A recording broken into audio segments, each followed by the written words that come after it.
Ikatan Dokter Indonesia atau IDI Kota Langsa menyatakan menolak Undang-Undang Kesehatan yang baru disahkan DPR dalam rapat paripurna pada Selasa 11 Juli kemarin. Penolakan IDI Langsa atas undang-undang tersebut lantaran ada sejumlah pasal yang tidak sesuai dengan harapan tenaga kesehatan.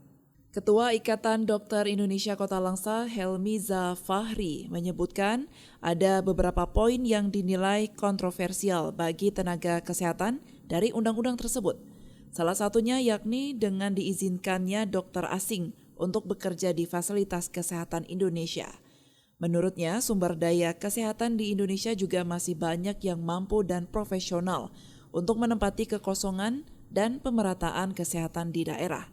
Tinggal bagaimana pemerintah Indonesia memberikan sarana dan prasarana yang layak dan memadai bagi dokter-dokter yang ditempatkan di daerah-daerah. Nah, tapi kalau memang dokter-dokter luar negeri ini diplotkan untuk menempati, misalnya katakanlah di Jayapura, di Puncak Jayawijaya, di ujung Sulawesi, katakanlah di ujung Sumatera, nah alhamdulillah sekali yang tentunya kita sangat maksudnya kenapa nggak dokter dari kita saja gitu kan gitu. Nah, karena dari pemerintah katanya akan memberikan insentif yang besar terhadap dokter yang mau di pelosok. Nah, kenapa bukan dokter Indonesia saja yang memang sudah secara kultural tentunya lebih paham, apalagi diutamakan dokter daerah. Dari Langsa, Seli Novita melaporkan untuk Puja TV Aceh.